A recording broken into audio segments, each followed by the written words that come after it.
Hey, welcome to EPN. My name is Victor Lucas, and we bring you the latest in everything cool every single day. Today's rundown is going out to Immortality Gamer, who enjoys our This Day and Everything Cool segments, which kind of makes sense, Immortality Gamer. This rundown is all yours. PlayerUnknown's Battlegrounds is getting a lot more savage tonight.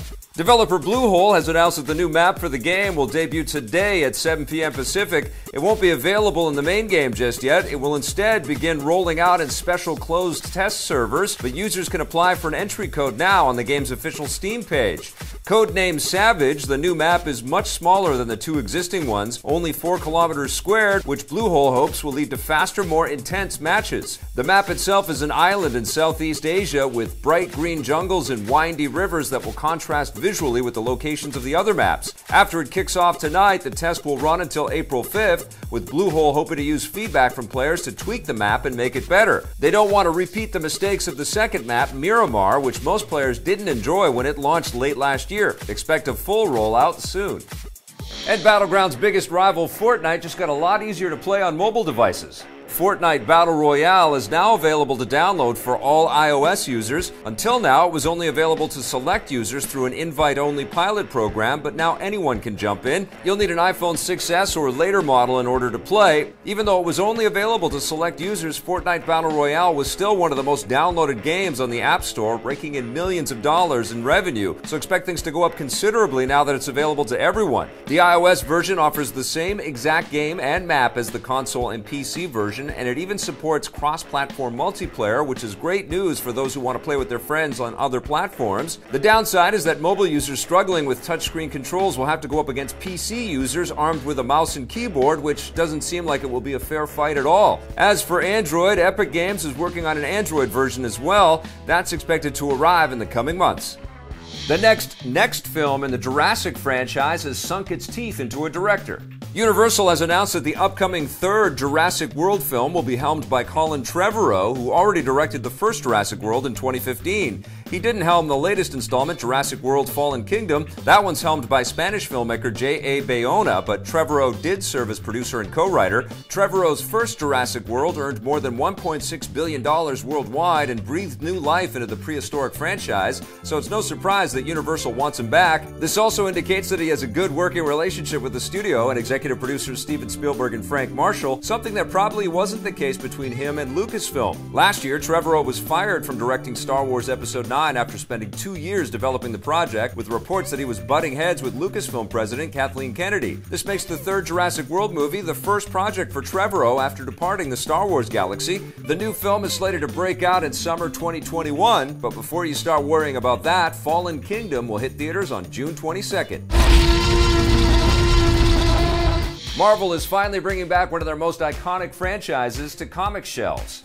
They've announced that the Fantastic Four will return with an all-new comic series this summer. The new books will simply be titled The Fantastic Four and will focus on the original four lineup: Reed Richards, Sue Storm, Johnny Storm, and Ben Grimm. Although several Fantastic Four characters have continued to appear in Marvel books, Marvel hasn't made a Fantastic Four series since 2014. There are rumors that they discontinued the franchise in comic form in order to undermine the 2015 Fox film adaptation, which was made with little input from Marvel and universally panned when it came out. Perhaps not coincidentally, the announcement that they're reviving the comic series comes as Marvel is about to regain the film rights to the characters thanks to the impending acquisition of Fox by Marvel's parent company, Disney. The new books will be written by Marvel veteran Dan Slott and drawn by Marvel artist Sarah Pichelli. The first issue hit shelves in August.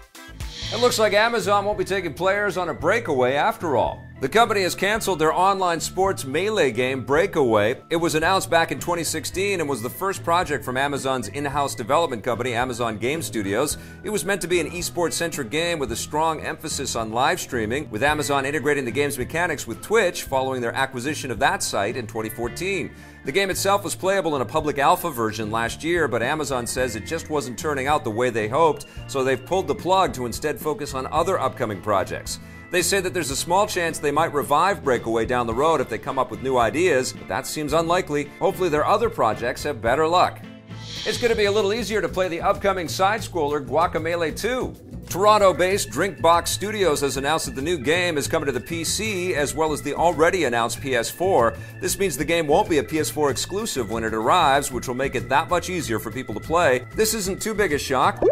The original Guacamelee found its way to many different platforms after its initial launch on the PS3 and Vita in 2013, so don't be surprised if Guacamelee 2 does the same thing. Drinkbox Studios recently delivered a Nintendo Switch version of their 2016 game, Severed, so fingers crossed that Guacamelee 2 will also find its way to the Nintendo platform.